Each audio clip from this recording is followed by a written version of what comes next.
So welcome, gentlemen. Benoit, Tassou, you are head of the French Partner Networks, Employee Saving and Retirement Structured Solutions Platform. Thank you for joining us. Benoit, Sorel, you are head of the ETFs and Indexing Business Line. And John O'Toole, you are head of Multi-Asset Solutions. Thank you for being with us this morning. I have a first question, a similar question for the three of you. We've just heard about a new generation of savers. So how can the financial services industry adapt to best meet their needs? I'm going to turn to you first, Benoit Tassou. And maybe can you tell us how Amundi's partners are adapting to meet the needs of savers today? Yes, this morning we heard about this famous new generation of investors who are investing earlier, more engaged, and increasingly interesting in the financial markets. So if I would have to profile them, I would say they are digital natives, self-taught,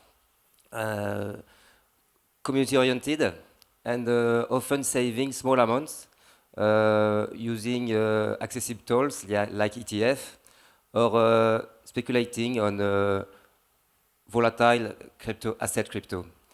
We can say they are relying more heavily to digital tools in order to give their saving both power and sense and purpose. So as digital investors, how they behave when investing is very similar how they behave in other mass market consumption processes, meaning they want all. They want choice, immediacy, and the best performance at the best price. That's why this emergence of this new generation is fragmenting the retail banking market. On the one hand, we see that the concept of primary bank is fading as generally people have multi-banking relationships. And on the other hand, we see the number of new distribution players rising fast and the result of them scaling up. So for the financial industry, this growing interest in financial markets is a tremendous opportunity. We must engage with investors and rethink or reboot our product offering to focus on simplicity, transparency, accessibility, and accelerating time to market. It is really a huge opportunity for all the players in the saving valuation, from banks, insurers, asset managers, asset servicers, brokers, and more. So working together with our partners will be key to meet the needs and the expectation of this new generation. And in this, we see two key drivers. The first one is about digitizing advisory process by providing our technology assets like API, for example. The second one is to provide the same quality of that an investor can receive. Thank you very much for that. So, Benoit, Sorel, how do you serve the needs of this slightly high-maintenance new generation of savers? Well, it's actually a tremendous opportunity for us on the ETF side, with the democratization of investing being at the heart of ETF growth. And the number one challenge probably we all face in this room is the financing of retirement, as we said in the previous panel. And the younger generations are much more acutely aware of that than we were 10 or 20 years ago, to be fair. And ETFs are really at the crossroad between the last two panels. One, democratizing investment to everyone, and two, financing retirement. And Benoit alluded to the systematic saving plans, for instance, in ETF. We must increase the reach and the depth of these plans to make investable available to everyone. And ETF are really playing this role. They're making new asset classes, new geographies accessible to everyone. And we must keep on pursuing that, educating the end investor on the risk, but mostly the need for them to be in the market and to turn their savings into investments.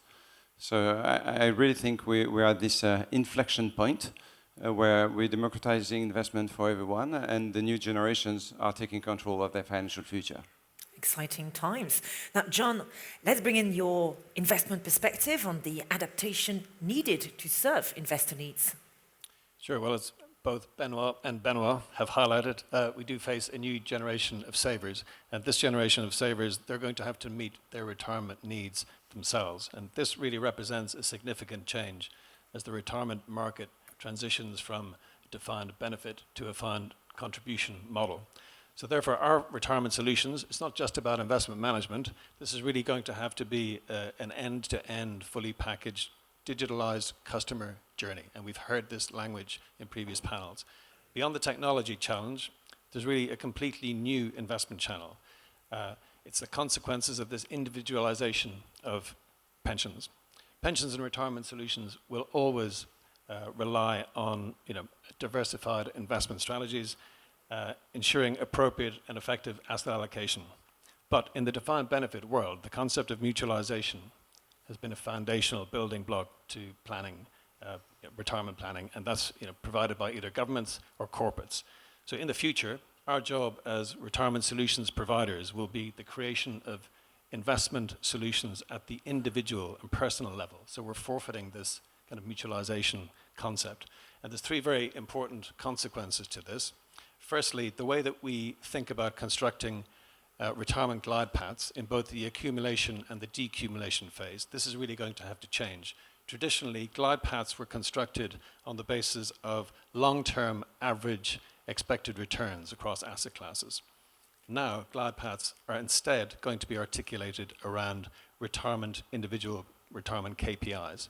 Secondly, underlying funds and strategies that we put into these structures are going to have to speak to both qualitative and quantitative risk factors that flow from these, again, individual retirement KPIs.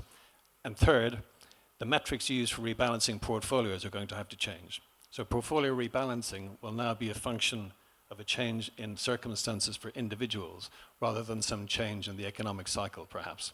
So ultimately, the digital avenue that Benoit highlighted will empower individuals to make and update their choices for their whole retirement savings and decumulation journey.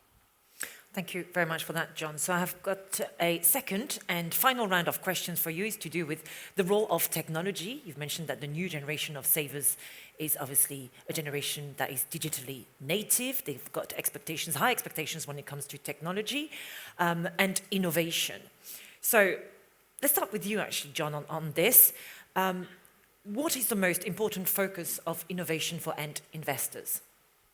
So from an investment perspective, I see two key innovation touch points. First being illiquid assets and private assets. And there's a dual aspect to this. So many governments, for example, here in France, but also the UK and the US, they're considering allowing these asset classes as part of their pension reforms. This will enable retirement savers to fund important long-term infrastructure projects, for example, the energy transition that we spoke earlier about, but also infrastructure bills. And this pension savers can benefit from the premium that exists, about 2-3% premium in private assets over public assets. So it's a way for retirement assets to be put to work for these important long-term strategic projects. Secondly, I would say the decumulation topic is very important. It used to enjoy this mutualization component in the defined benefit world. So we have non-financial parameters to consider, like longevity and health. This is now going to be in the remit of the individual saver. So as people's individual circumstances change, and they can change materially during the retirement journey, we will need to innovate and construct bespoke, dynamic, individualized decumulation solutions for our clients. Finally, I would say we will need also to partner with insurance companies when necessary. And we'll also need to ensure that our asset allocation processes are kind of matching the changing decision patterns of individual savers. Thank you, John. Benoit, Tassou, your take on this, on innovation. From my perspective, the main potential for value creation in retail lies in the rapid adaptation of efficient client digital journey for both clients and advisors. In other words, it is the ability to deliver a super value journey experience based on 4 pillars. aggregation, giving a 360-degree view of a client assets, integration of risk profiling and subsidiarity preferences, allocation optimization, and for sure, financial planning support and reporting. All of this must be available by self-care across multi-device for every client-based goal, like goal-based, like inheritance, succession, taxation, retirement, and fully compliant and seamless right through to subscription.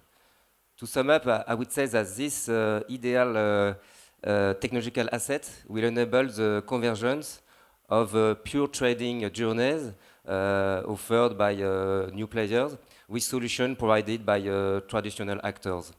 It really represents a shift toward a sort of a new hybrid model that combines the best of digital efficiency with human interaction in order to improve the quality of the saving advice survey. Thank you very much. Benoit Sorel, let's conclude with you. Well, if I just have to pick one, I think we need to keep improving our understanding of the end investor profile. And we mentioned systematic saving plans. Most of these plans are still offering the same global equity indices to every investor, while every investor, depending whether you're 30 or 50, you have 200 euros or 200,000 euros, will have a very different risk profile. And what we saw in the previous panel as well is that the new generation of investors is increasingly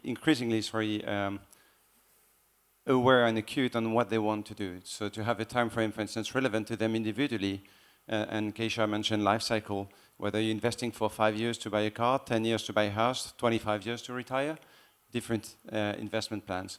A lot of investors, for instance, today are wanting to participate in the effort on European defense. So we need to make sure our innovation is applying to this new demand.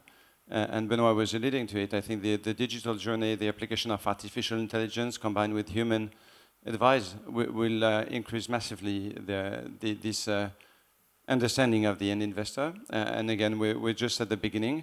We're just at the crossroad of making available investment to everyone. I think that's the key term, crossroads, with a lot to discover and unfold and unveil here. Many thanks to the three of you. We are going to take a break, 20 minutes, with refreshments available before the start of our first breakout session at 10:15, followed by a second round at 11 o'clock. And a reminder that if you signed up for a session, the web app will tell you where to go. And if you already know which one you're attending, the room will be listed on screens during the break. Our plenary session will resume here at 11:15 promptly. Many thanks to our guests and many thanks to you, of course.